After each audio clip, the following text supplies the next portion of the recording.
Hello, everybody, and welcome to our second installment of Plum Talks, where we're here to discuss careers in startups.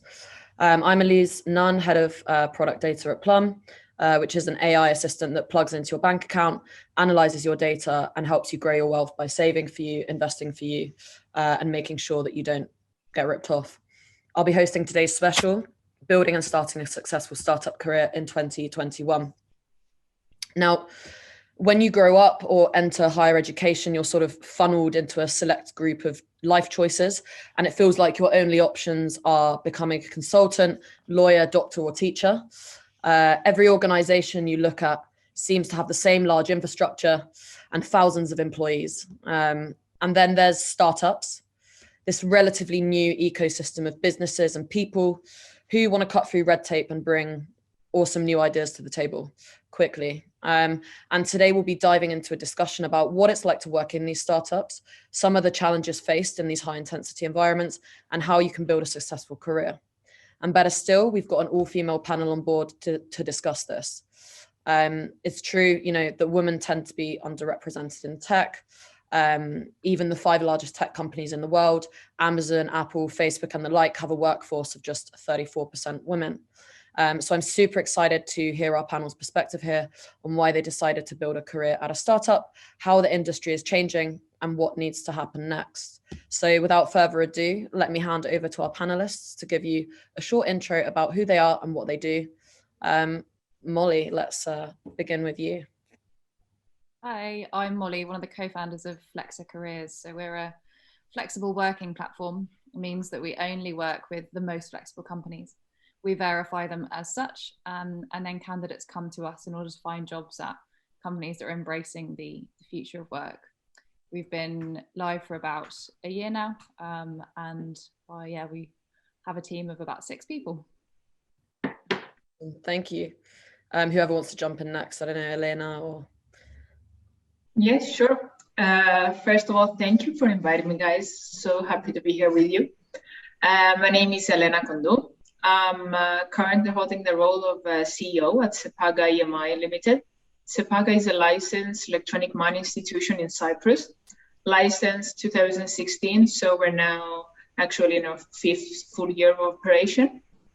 We started as a startup with just 5 people, 5 different background professionals, I would say, to have the first e-money institution in Cyprus, where we shift from being the traditional bank with the cashiers and the branches and just give a solution for legal entities to have their payments fast, online and secure with cheaper fees and have a more flexible and friendly approach towards payments. We're now a team of 16 people. We're aiming to grow a bit more, and our offices are located in Cyprus, Nicosia. Awesome, thank you. Super excited to have you here. Anyone from Plum, feel free to jump in, tell us about what you do, and a bit more info about yourself. I can go. Hi, I'm Catarina. I'm the mobile lead here at Plum. I've started my engineering career in 2010 after I finished university back in Portugal. I've started my professional career in Portugal and then moved to London in 2012 and joined Plum in August 2020. Until then, I was an iOS engineer in other startups and bigger companies as well. Awesome. Hello, I guess I can go next. I'm Chryssa. I'm the Android chapter lead here at Plum. I've been in Plum for the last 2 years. I have joined in order to build from scratch the Android product and help Plum switch from the Messenger, let's say, chatbot product that it used to be. I'm building now the Android team along with Catarina and setting the processes in the mobile team and so on. Plum is like the second startup I've joined. I was for 5 years in a Greek startup that exited actually. I joined when it was 20 people and I actually left when we were over 500. I'm really happy to be here. Let's have a great discussion. Awesome. Thank you, Chryssa. And last but not least, Jess, over to you. Hi, everyone. I'm Jess. I lead on growth and subscriptions at Plum, so working in product, building new subscription tiers. Been at Plum since August, end of July 2020. And before that, I was doing my own startup, building voice apps on Alexa and Google Home. Awesome. Well, welcome, everyone. Super excited to have you all here. And I think we'll have a very interesting discussion. Got people here from engineering, product, commercial, legal. So yeah, lots to talk about. So cool. I guess to kick things off, I'd be interested to hear from a couple of you. You know, why did you choose to join a startup over a bigger company? Molly, how about let's begin with you? Sure. I guess why did I decide to leave a corporate to start my own business and in the beginning earn no money? I guess it was quite a funny process for us. So the idea for Flexa came about when my partner and I were talking about the total lack of transparency in the job hunting market. Like, we've all experienced it, where you have no idea what it's like to work at a company until you've actually started working there. And at that point, it's probably too late. Yeah. Sometimes that's great, sometimes that's terrible. Now, for me, it had been really problematic because I've had an autoimmune disease pretty much my whole adult life, which means that some days I can't walk, I can't get to the office. Otherwise, it doesn't really affect me. Sounds worse than it actually is. But it meant that I had kind of struggled in corporate environments for quite a long time. But as you say, you think you're going to be a lawyer, you think you could be a teacher. And for me, I thought I was going to go into investment banking. It was the pathway that I'd seen in front of me at uni, and I thought that was the way to go. I then asked to work flexibly after being there for a couple of years. I asked to work from home 1 day a week, and they sacked me, put a settlement package in front of me and told me to leave immediately and never come back.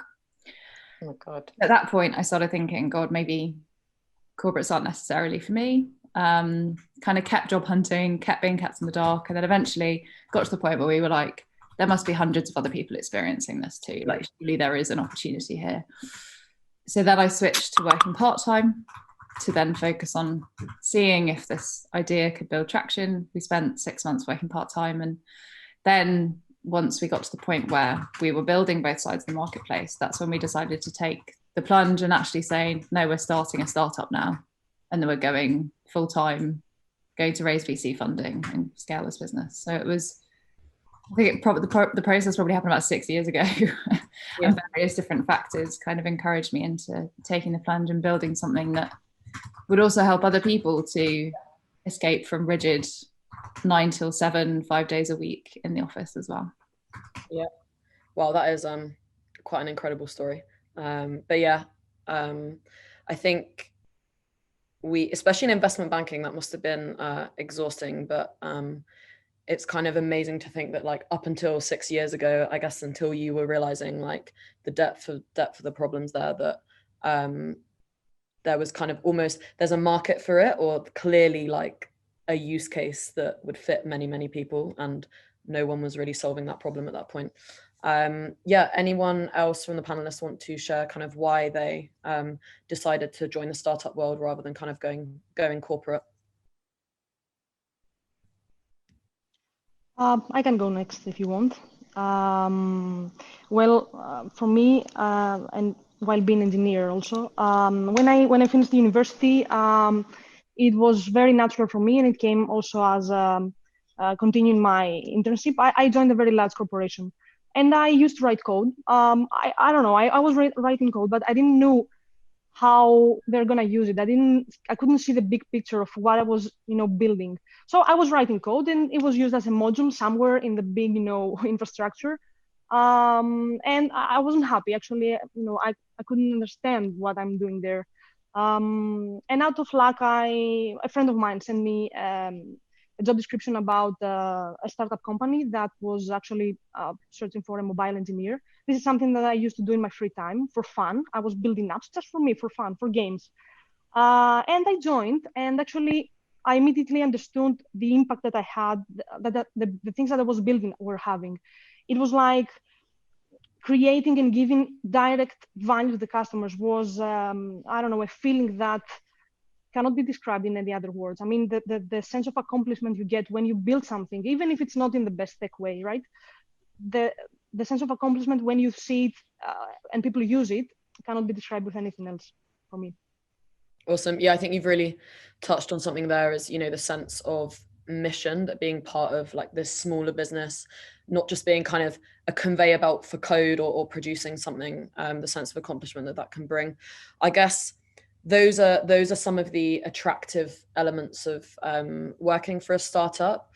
I guess, are there things that put some of you off from trying a startup or joining a startup, or elements of startups that gave anybody here kind of cold feet before entering the domain? I'll go.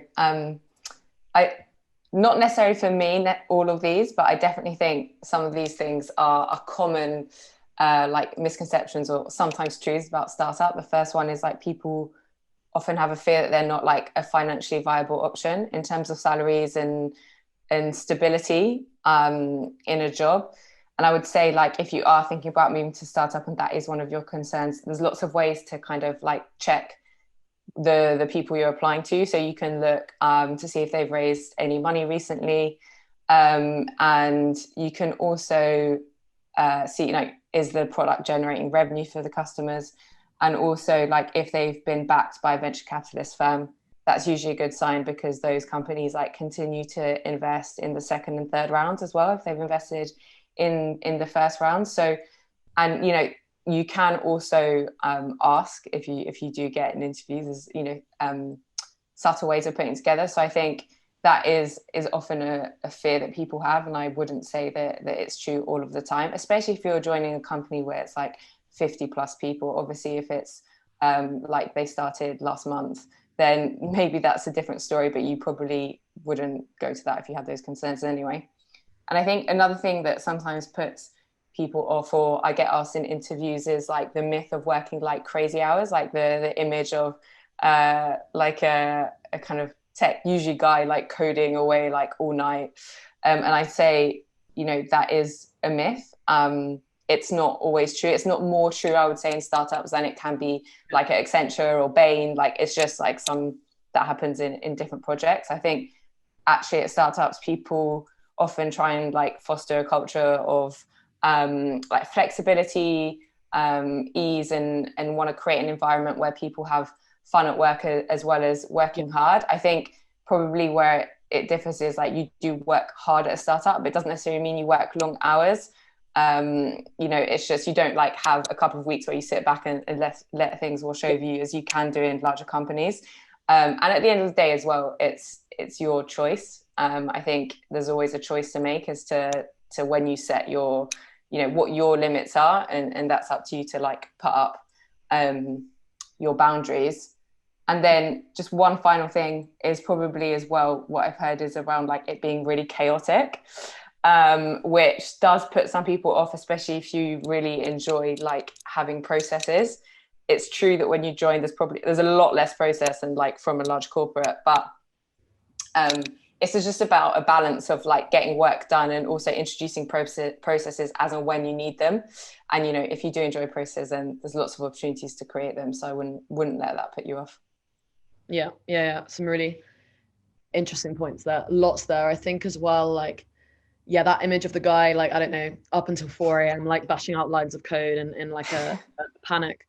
I mean, sometimes things like that do happen, but I think also there's I think in a startup where, you know, you do take a bit more risk when you join, right? Understandably. But you kind of join because you're excited about the project or the product. And I think you're on board with the mission, right? I think you work hard to deliver something that you care about, not just solely, I don't know, to prove that you're working a certain amount of hours. So I think there's also that's part of it.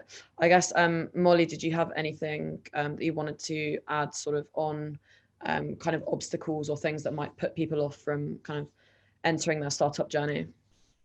Yeah, I guess there's kind of two perspectives. I think to Jess's point and your point exactly about you're not going to be working horribly long hours and coding at 4 a.m. And I think that can happen in some startups, but it depends on the founders and the leaders. I think the big trouble is when you go into a startup where the founder or the CEO or whatever expects you to care as much about the business as they do. And it's something that we can be sitting there stressing, worrying about hitting targets and things, but we always try and make sure that we don't put that on to the people that work at the company, because it's just not fair. Like, you're not invested in the same way that a founder is. Like, that total fear of failure that sits with me every day doesn't sit with everyone else, because you just shouldn't expect it to. And I think it's making sure that your startup culture is one of autonomy and ensuring that everybody is given their own space to perform in. And I do think that one of the most important characteristics for people, if they are looking at joining a startup, is being comfortable with that level of autonomy, because there's not going to be these processes and that micromanagement.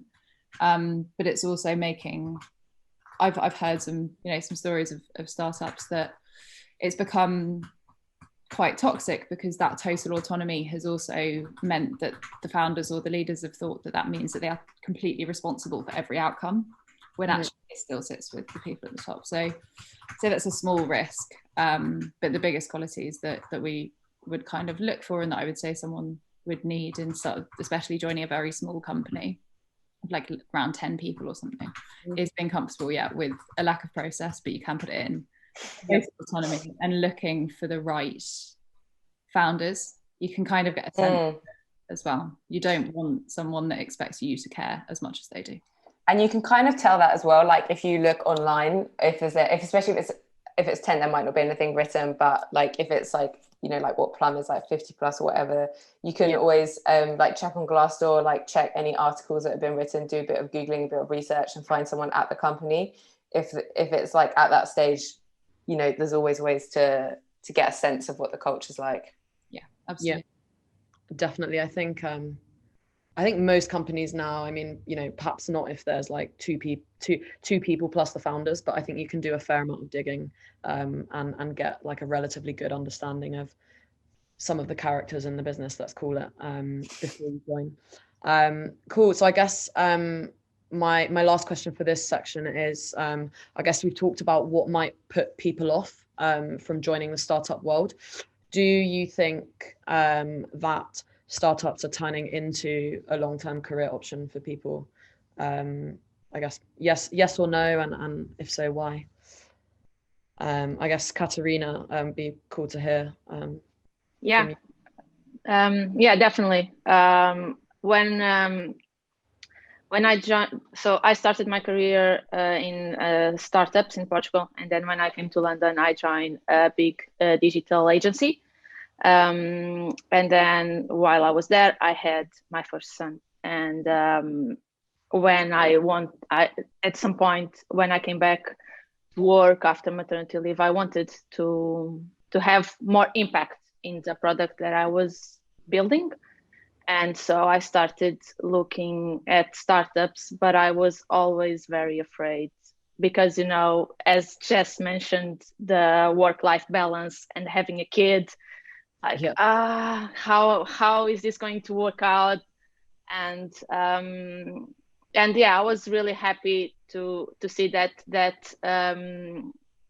ways of Silicon Valley way of working, like the old days, and at startups, it's no longer the case, and there are a lot of startups where you can have a good work-life balance. So I think that nowadays is kind of a myth, really. So yeah, I think it's usually you think of a startup only. Startups are mainly made up of very young people that don't have like a lot of responsibilities outside of work. But I think more and more we are seeing like older people that have kids, that have like other responsibilities, and that can make a career there. It also what I also think about in startups is also what Molly touched about, having freedom and having autonomy to be able to experiment, be able to try out other things, because you simply have more freedom and are able to do it. And especially like if you join a startup where the people that are in the startup have this open mind and are willing to try out with you. And I think it's really, really good, and you end up having more experience because you end up also touching other areas that you wouldn't touch in a bigger company. Yeah. So yeah. No, awesome. I think glad to see this topic addressed already, right? Like, I mean, women make up a massive part of the workforce, and at some point, some of them will want to have children, and we can't really allow that to be a persistent barrier to entry to go into a company and have impact, basically. Cool. I guess, Elena, it would be interesting to hear your perspective on sort of whether you think that startups as well are turning into a long-term career option or not. Sure. I mean, I totally agree with what Catarina just said. And from my side, again, it's a yes. I totally think that a long career could be built from a startup because from the beginning, I mean, a startup is just, it's a vision from a group of people. Mm-hmm. So it starts with the vision to grow and last. And everyone who participates and starts within, it will grow within this company. Yeah.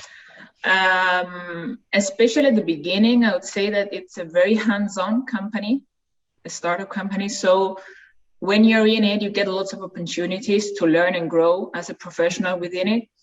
And just because it's such a dynamic environment, it gives you the chance to, let's say, wear a lot of hats and undertake a lot of roles on the process of getting everything, just properly set up as a proper company at the end. And through that process, it gives you the time and the benefit to understand what you enjoy the most and what you are really good at and how you wish to proceed, I mean, with your career at the end. And as I see it from my personal experience, I mean, my background is in law. I was a lawyer, corporate lawyer.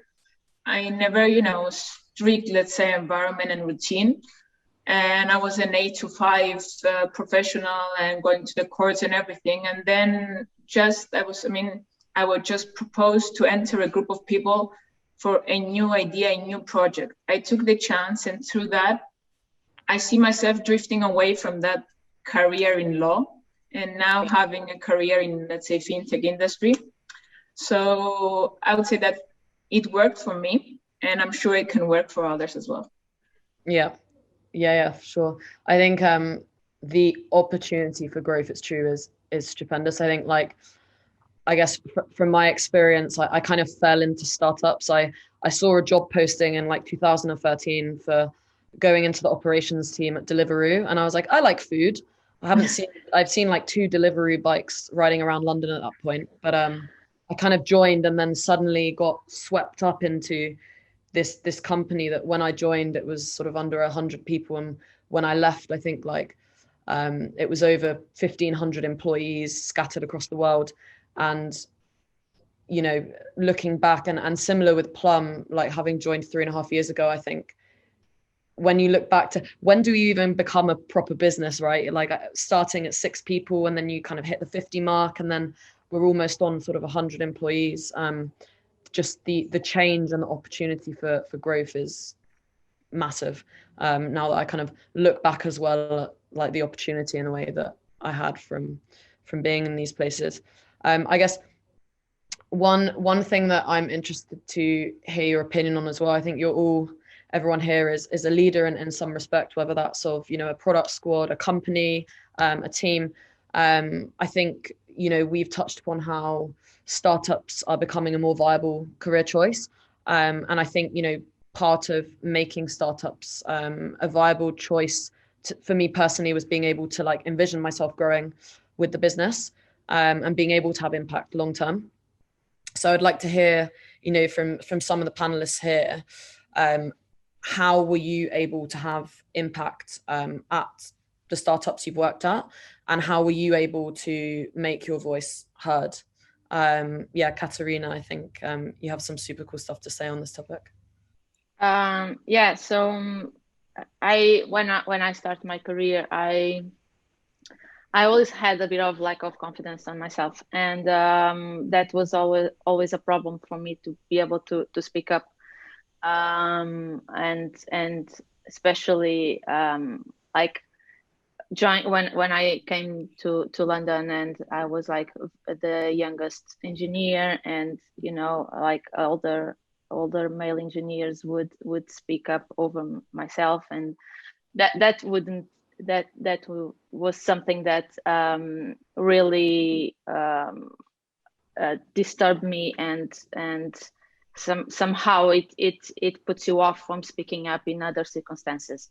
So yeah, I think in a startup it's I feel that it's easier to start like building for people that are not confident. It helps starting building your confidence by speaking in smaller groups of people, like where you feel comfortable sharing your ideas, and you are already used to speak with those people on a daily basis. And then of course widening that group to other people, and then understanding who should you speak with to reach what you want, and the people that are relevant for the topic that you want to touch, and what you want to achieve with that. I think is important, understanding the people you should speak with. But yeah, I think at the startup is also good it's a good, usually good environment to get confidence and in speaking up. Yeah, I guess that's a bit part and parcel of the autonomy you're given as well. Sometimes you're exactly not forced, but it's like kind of carried with this cadence of things happening, and it kind of happens. I guess one thing I guess before handing over to Chryssa, like I wanted to add as well, I think hopefully with startups becoming more viable career options, also more viable for women, like hopefully being a leader also won't just be about making your voice heard as well, and leadership does not necessarily equal loudness as well, but I think there's some really interesting points there. But yeah, Chryssa, I remember you had like a few nice points on this topic too. Yeah, I agree totally with Catarina about the easiness that you can make your voice heard in a startup. That's really true, because okay, let's face the fact that a startup might only have, I don't know, 10, 20 people, and we need the opinions of everyone. So it's very important that when you are in a startup, you're going to speak most of the times not only about the topics that affect solely you. So if you are aligned, if the company has some values and has some company values that everybody agrees and everybody is aligned on, then whatever you might suggest and whatever you might say, it has a reasoning, and it can bring some value. So for me, I believe that we need to see the bigger picture of something. We need to see the bigger goal before we say something or we propose something. And what I think it's very important in a startup also is to try to to justify your opinion with data, if possible, with solid things that can prove that something that you are saying or you are suggesting can give an immediate impact. So of course, nobody should be opinionated in, not in a startup, but nowhere. I mean, opinionated people in a meeting or in a group of team, they don't bring the expected result. But when you say something that has value, that can be stated as data, with data, that's the best thing that you can do, expressing your opinion in a startup. Yeah.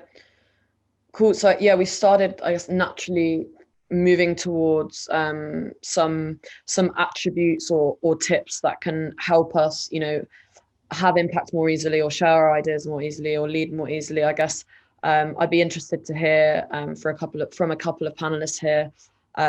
What advice do you have on other people that are interested in getting into leadership roles, in particular at startups, but we can leave it at a more generic level as well. Elena, Jess. Yeah, sure.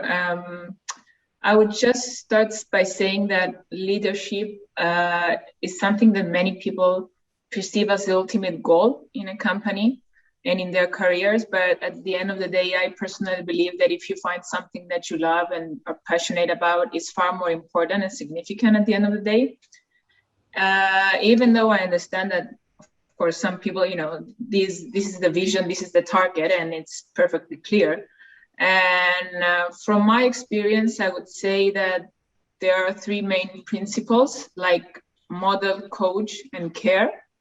By model, I mean like model the right behavior within your team and be, someone they could follow and look up to with regards to the way you treat others, the way you follow either those are internal rules or practices within the office or just good behavior, professionalism, and as a person. Coach, which means coach people, coach your team and help them, not by leading them or, just giving instructions, but by helping them and to solve their own problems and find the way out. Mm-hmm. And of course, care for people. I think that's the biggest value that we are really, strong about it also within our company.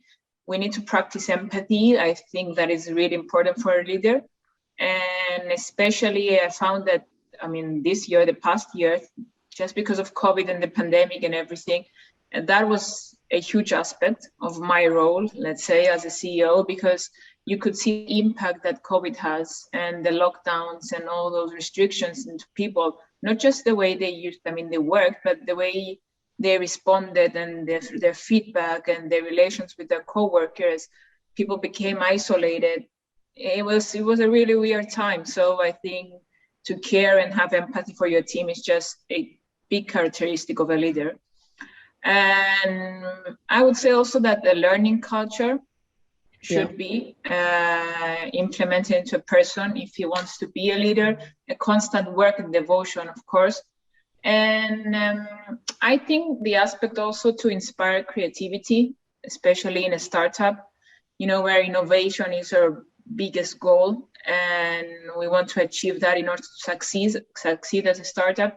So if you want to be a leader and have people, aspire and want to be like you and grow with you, you have to inspire them and give them room to grow and be able to express themselves.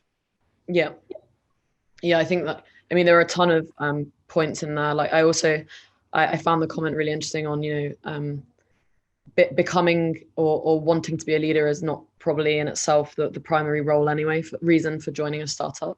And obviously you can have a ton of impact in a startup in so many different ways as well. But Jess, anything that you wanted to add on this topic whilst we're here? Yeah, I think that was a great summary then of like how to be a great leader.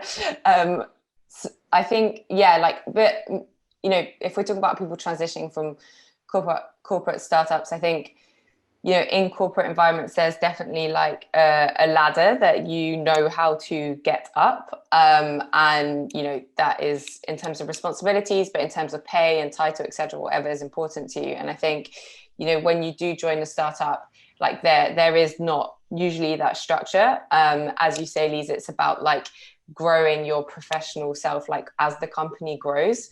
And I would say in terms of if that is one of your goals to like maybe not leader, but just a more senior position or something like that, then, there are some practical things to do in terms of like find some jobs that, you would think would be the level you want to be, look at the requirements, see how many you have on your CV and like do a gap analysis of like which ones you need to gain maybe. And, see how you can utilize your role to do that. Because one thing that is great about startups is if you ask, you usually can get, because there's so much to do that it's often just about telling decision makers or the right person about what you want, because no one's can like guess what you're thinking. So it's about like, I would say having the confidence to just say what you want. At the end of the day, if an employee comes to you and is asking for more responsibility or is asking, they want to like, I don't know, develop skills in a different area, then that is only a good thing, because you can only see that as a good thing because it means that person's like committed to this company, and you know, they're looking for ways to expand themselves within it. So I think, you know, that is like one of the key selling points of a startup, is there isn't this like rigid way of doing things. There's like side angles you can go and explore. So I would say it's about seeing what you're missing and asking for it where you are. And you know, if your current startup isn't responding to that, one of the great things is like skills are so transferable in startups, that like people really care about the attitudes, like how you've worked, and there's so many startups out there, so there's lots of opportunities as well. I think one of the beauties of startups that is just that there's so much to get done. So if you have an idea of something you can implement or change that also might tie in with something you want to learn, you can probably go ahead, do it, and make the change, and you and the business will be better off for it in the end. I guess this carries on onto the next topic quite nicely, but I guess half the people here have actually, you know, founded their own businesses. I guess I'd be interested to hear from some of you, like, did you always want a leadership role from the outset, and how is it, or how is it working out for you? I guess this question's directed Molly, Jess, or Elena. If you have something to add on this topic, feel free to jump in. Sure. So I guess for me, I never saw myself as a leader of people. I think there's two different leaders.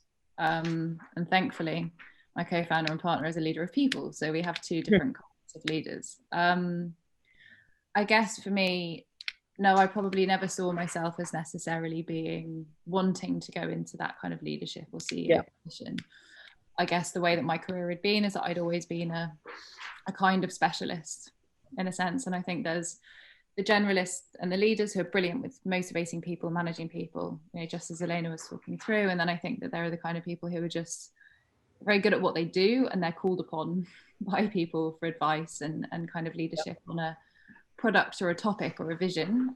And I think that's probably the niche that I fitted into more. So now when I look at Flexa, I see that we have two leaders. Probably Morris is more of a CEO, people leader, and then I lead on the products, the vision, the brand, and how Flexa feels and what it is, whereas all of the internal workings managed by Morris. And I think that's actually quite a nice split, and I'd never known before it organically turned out like that. I didn't really know that division of labor and leadership could exist.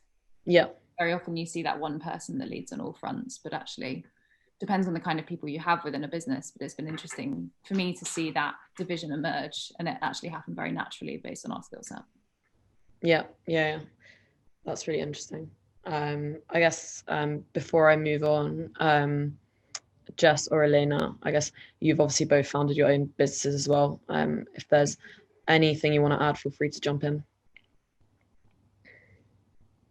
I was just going to say that I totally agree with Molly, and as she said, I also believe there are two kinds of leaders.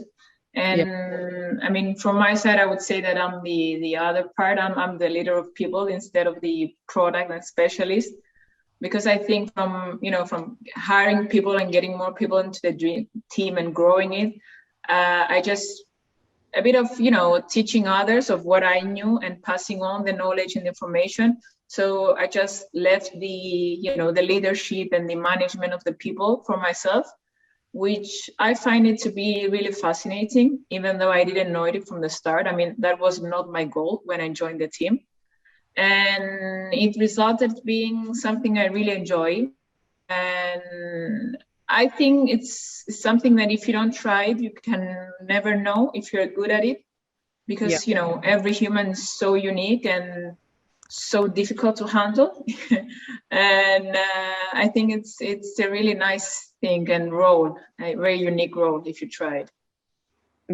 No, that's super interesting. I think one thing that both of you touched on as well is being a leader to some degree. Either you're directing the mission, you're leading people, and I think part of being a successful business, obviously it's the people, it's the team that make up your business as well. and a huge, like a really important part of that is how you hire, who you hire, like the kind of aptitudes you look for when you're hiring and building your business. So yeah, I guess over to you to kind of understand more, you know, what do you look for when you're hiring? Catarina, do you want to add some points on this topic? Yeah, so as more focus on the mobile team, that is my area. Of course, we look for the technical competencies of the candidates, but a big part of our interview process is to assess more of the personality of the candidate and the values that they will bring to the company, that ensuring that it matches Plum's values, and ensure that they value transparency and trust and openness, and that also value communication with everyone in the company. There are open-minded people and people that are friendly and that we think would enjoy working with, apart from the technical aspect, of course. Also people that push the boundaries and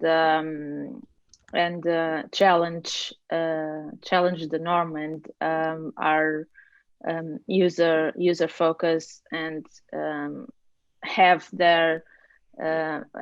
in mind that what they are working for is to have bring value to the user and have a positive impact in the user. So yeah, that's extremely important for us, and that's what we mainly look, because technical competencies you can learn, but there are other more inner competencies that you either you have them or it's more difficult to.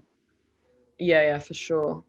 I guess then Elena, like being CEO, you've obviously built teams and kind of led on like the hiring strategy. Do you have any kind of elements to add on this question as well? I would say that in Sepaga, at least, what we try to achieve and what I look into people is for uniqueness and diversity in the team. It resulted to me that after 5 years, if you bring in a new person that is totally different from the rest of the group, it could only benefit the rest of the team. New ideas, new background, new culture, way of thinking. It just adds too much for not only for the group and for the company and the way procedures and operations work. We need, people with appetite to step into new things, take initiatives, of course, have a positive and growth mindset, and work. I mean, not just for for the salary and for the money, but for the vision of the company as well. So it's really important to at least see from them that they care about the company. Of course, you don't expect from them, as Molly said at the beginning, to work as they are the owners or the shareholders, but you want someone that actually cares. Yeah. And I think that experience and long CVs do not necessarily guarantee the right hire, without, of course, undermining and don't respect the people with long-term careers, because those are also valuable assets. But I think the way people approach the future and other people is of huge importance when adding a person to a team. Yeah. Got it. I guess I've got two final questions before we wrap this up. The first one is, I guess, a bit of a quick fire round for anyone who wants to jump in. What is the one thing that you would say to someone who's looking to get their first job at a startup? Open a playing field. Anyone who wants to chip in can add their piece here.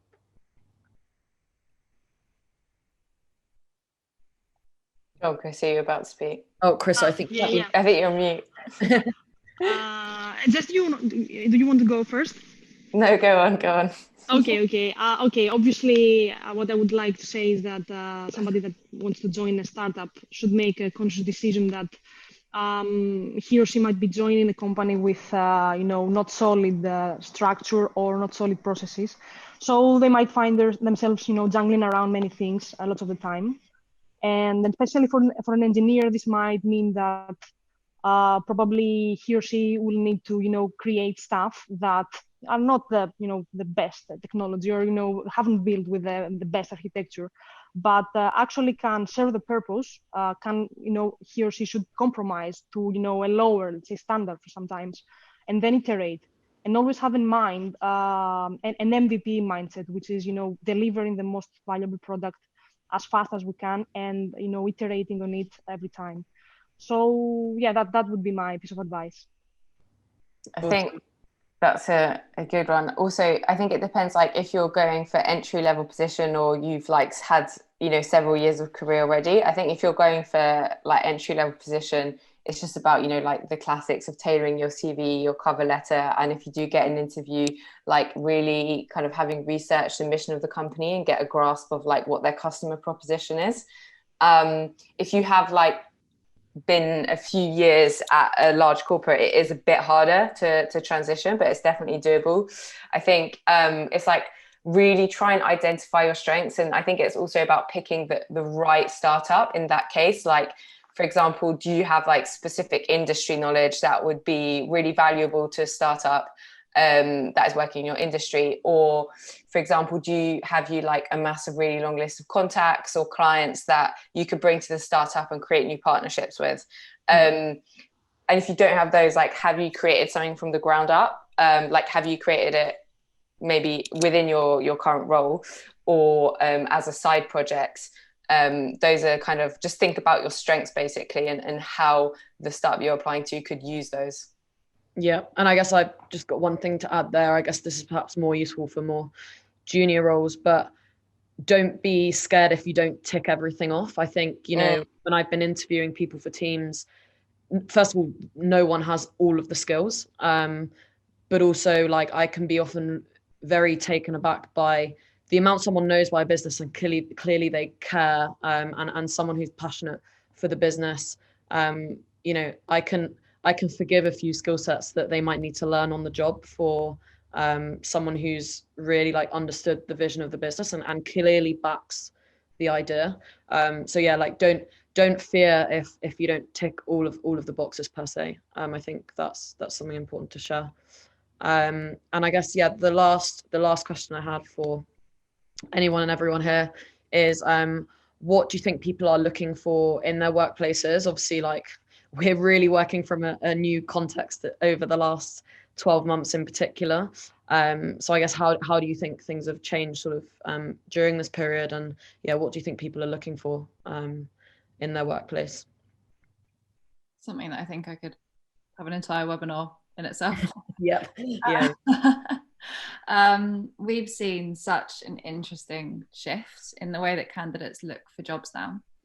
So what it used to be was that, like, to use a performance marketer as an example, your primary search would be, I'm a performance marketer, I'm going to go and apply to all of the performance marketing jobs that are within the geography that I can get to.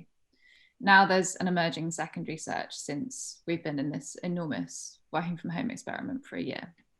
That secondary search is, yes, I am a performance marketer and I want a performance marketing job, but what company do I want to work at? What's the working environment that they're going to offer me? Is this going to be the right fit for me and my lifestyle that I've been leading for the past year?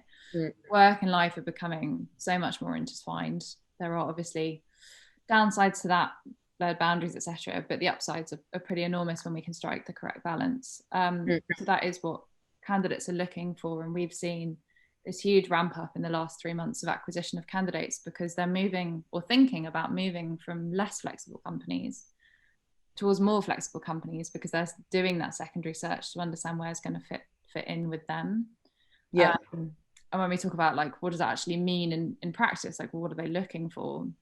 68% of people want to work in a hybrid way, so between 2 and 4 days in the office, and then 24% of people want to work fully remotely. Obviously very small minority actually want to go into the office every day. And then we see, hours, people do want a bit of flex on hours. They don't necessarily want to be getting up at 7 a.m. to commute. They want half an hour in later, or you know, start work a bit later, finish later. Yeah. And we've what's been really interesting is the demand for dog-friendly offices has gone up massively because loads of people have got dogs through the pandemic, and obviously then you don't want to spend like £100 a week on doggy daycare.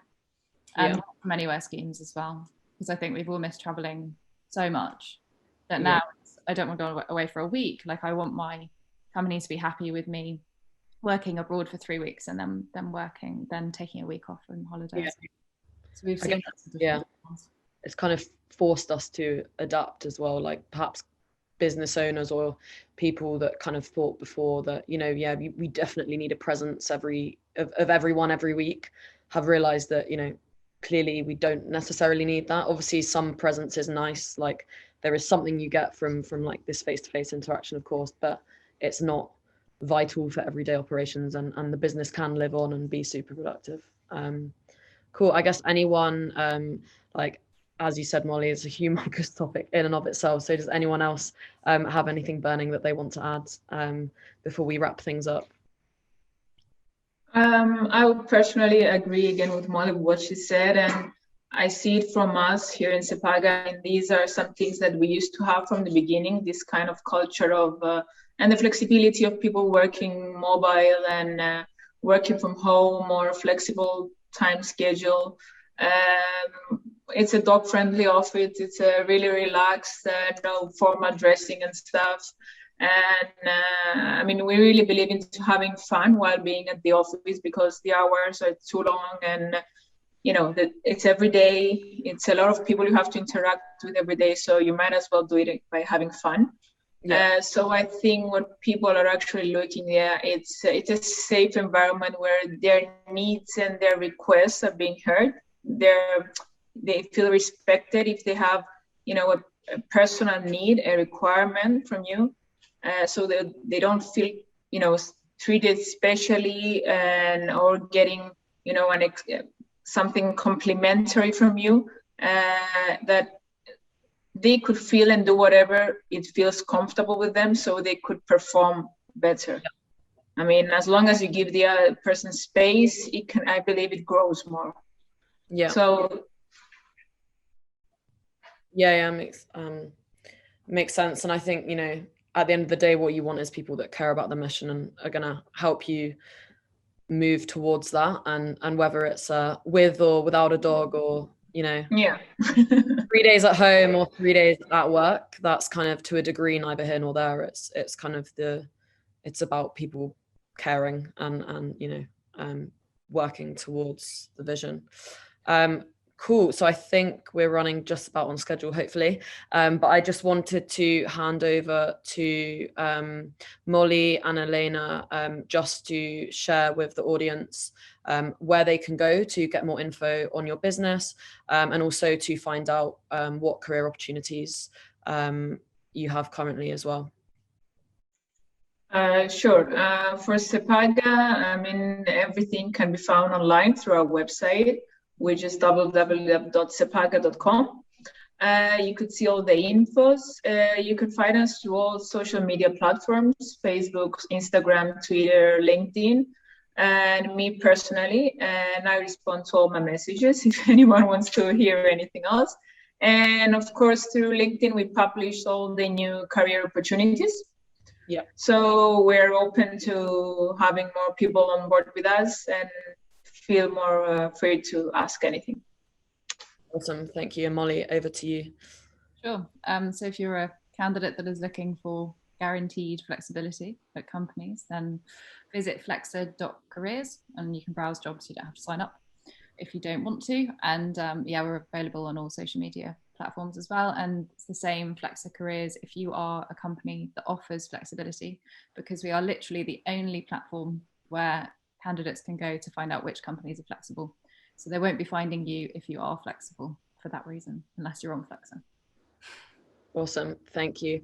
And I guess to round things off as well, for anyone who is keen to find out more about Plum or to apply to the plethora of jobs we have, whether it be in engineering, marketing, etc., you can jump onto withplum.com/careers or /about. You can find out more about the people making Plum. And yeah, we're equally available on all of the classic social platforms. And equally, you can find us on LinkedIn as well if you have any specific follow-up questions. So yeah, I guess thank you everyone for joining, and massive thank you to all of the panelists here today. It's been a really, really interesting discussion. I've learned a lot, and I'm sure the people in attendance have learned a lot too. And yeah, thank you very much, and see you all.